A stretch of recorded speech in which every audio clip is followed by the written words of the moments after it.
नमस्कार दोस्तों, स्वागत है आपका हमारी वीडियो में। आज का जो हमारा चैप्टर है वह है ग्लोब, अक्षांश और देशांतर। इस चैप्टर से काफ़ी सारे क्वेश्चन एग्जाम में पूछे जाते हैं, तो आज हम उन सभी क्वेश्चनों को इस वीडियो में अच्छे से जानते हैं और समझते हैं ग्लोब के बारे में। तो चलिए वीडियो को शुरू करते हैं और आप वीडियो को लास्ट तक देखिएगा क्योंकि इसमें काफ़ी सारी जानकारी आपको मिलने वाली है। तो पहले हम समझते हैं ग्लोब की परिभाषा कि ग्लोब क्या है। ग्लोब पृथ्वी का वह काल्पनिक नमूना है जिसके द्वारा हम पृथ्वी का अध्ययन करते हैं और इस ग्लोब के अध्ययन में दो प्रकार की रेखाओं का उपयोग किया जाता है जिनको अक्षांश और देशांतर कहते हैं।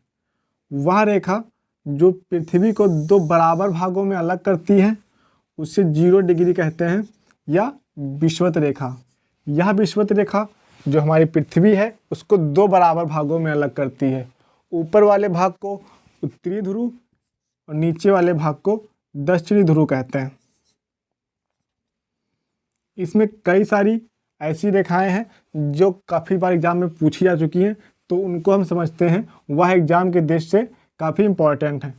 तो जो हमारी 0 डिग्री है उसके नीचे की तरफ 23.5 डिग्री पर एक रेखा है जिसे कहते हैं मकर रेखा, और ऊपर की तरफ 23.5 डिग्री पर एक रेखा है जिसे कहते हैं कर्क रेखा। इसी रेखा पर हमारा भारत देश स्थित है। यह रेखा हमारे भारत देश को दो बराबर भागों में अलग करती है। अब आते हैं आगे, और जो हमारा 0 डिग्री है इसके नीचे की तरफ 66.5 डिग्री पर एक रेखा है जिसे हम कहते हैं अंटार्कटिक रेखा या वृत्त, और ऊपर की ओर 66.5 डिग्री पर एक रेखा है जिसे कहते हैं आर्कटिक। ये हो गए कुछ इम्पोर्टेंट रेखाएं। अब हम जानते हैं कि कुल अक्षांशों की संख्या कितनी होती है। तो 0 डिग्री से ऊपर की ओर जाने पर 90 डिग्री और नीचे की ओर जाने पर 90 डिग्री। तो कुल अक्षांशों की संख्या हो गई हमारी 90 प्लस 90 प्लस 1। ये जो विषुवत रेखा है यह भी एक प्रकार का अक्षांश ही है, तो इसको मिलाकर अक्षांशों की संख्या हो गई हमारी 181। कई बार एग्जाम में ऑप्शन 180 भी आता है तो वो भी सही है, ठीक है। अब हम जानते हैं देशांतर के बारे में कि देशांतर क्या है। ध्रुवों को मिलाने वाली रेखा को हम देशांतर रेखा कहते हैं। अब ये बन गया हमारा ग्लोब। ये जो हमारी 0 डिग्री देशांतर रेखा है, 0 डिग्री, इसके इस तरफ 180 देशांतर रेखाएं और इसके इधर 180 देशांतर रेखाएं।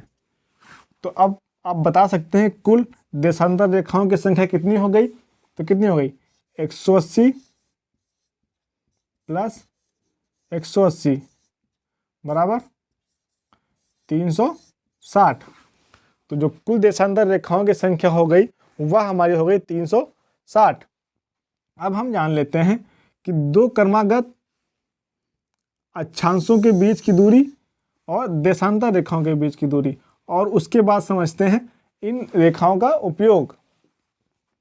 तो अब याद रखना, दो क्रमागत अक्षांशों के बीच की दूरी होती है 111 किलोमीटर, जिसे गोरे भी कहते हैं। यह काफ़ी बार क्वेश्चन एग्जाम में पूछा जा चुका है कि गोरे क्या है। तो आप याद रखना, दो क्रमागत अक्षांशों के बीच की जो दूरी होती है वही गोरे कहलाती है, और इसकी दूरी होती है 111 किलोमीटर।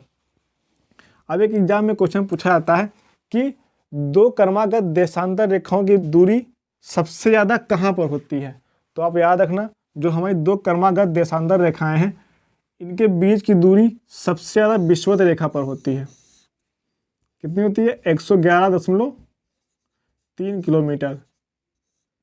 अब इससे आप ये कह सकते हैं कि दो अक्षांशों के बीच की दूरी दो क्रमागत देशांतरों के बीच की दूरी विषुवत रेखा पर बराबर होती है। दोबारा से आप यह कह सकते हैं कि जो अक्षांशों के बीच की दूरी है वह दो क्रमागत देशांतरों के बीच की दूरी विषुवत रेखा पर बराबर होती है। अब हम जानते हैं कि सबसे न्यूनतम दूरी कहाँ पर होती है। तो दो क्रमागत देशांतरों के बीच की दूरी सबसे जो न्यूनतम होती है वह होती है ध्रुवों पर। कितनी होती है? 0। अब हम जान लेते हैं इन रेखाओं का उपयोग किस में किया जाता है। तो जो हमारी अक्षांश रेखाएं हैं इनका उपयोग पृथ्वी के अलग अलग भाग यानी भिन्न भिन्न भागों में इसकी जलवायु और इसके तापमान का पता लगाया जाता है। और जो हमारी देशांतर रेखाएं हैं इसके द्वारा पृथ्वी के जो किसी भी हिस्से का समय और उसकी तिथि का पता लगाया जा सकता है। तो अब याद रखना जो दो क्रमागत देशांतर रेखाओं के बीच 4 मिनट का अंतर होता है। कितना होता है? 4 मिनट का अंतर। जो हमारा 0 डिग्री देशांतर रेखा है इसके इधर वाले भाग को पूरब और इधर वाले भाग को पश्चिम कहते हैं। ठीक है, यानी कि इधर जब जाएंगे तो 4 मिनट ज़्यादा और इधर जाएंगे तो -4 मिनट। ये हो गया समय। अब हम जानते हैं कि किस रेखा को मानक समय रेखा कहा गया।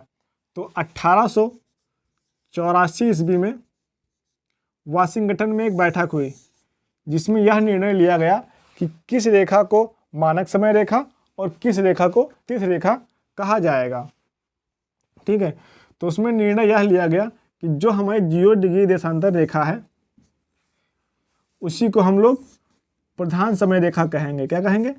प्रधान समय रेखा।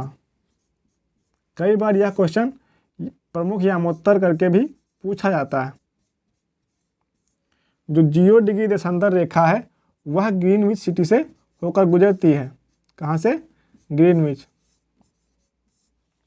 अगर अब आपको पता लगाना हो कि जो हमारा भारत देश है इसका समय कैसे निकालें तो आपको पहले से पता होगा। अगर नहीं पता है तो आप जान लेते हैं कि जो हमारा भारत का प्रधान समय रेखा है वह है 82.5 डिग्री। कितनी है? 82.5। तो इसमें हम 4 से मल्टीप्लाई कर देंगे तो कितना आ जाएगा? 330, अर्थात 5 घंटे 30 मिनट। यानी कि जो हमारे देश का समय है वह ग्रीनविच से 5 घंटे 30 मिनट आगे है। ये हो गया हमारा समय, मानक समय रेखा या प्रधान समय रेखा। अब एक क्वेश्चन जान लेते हैं।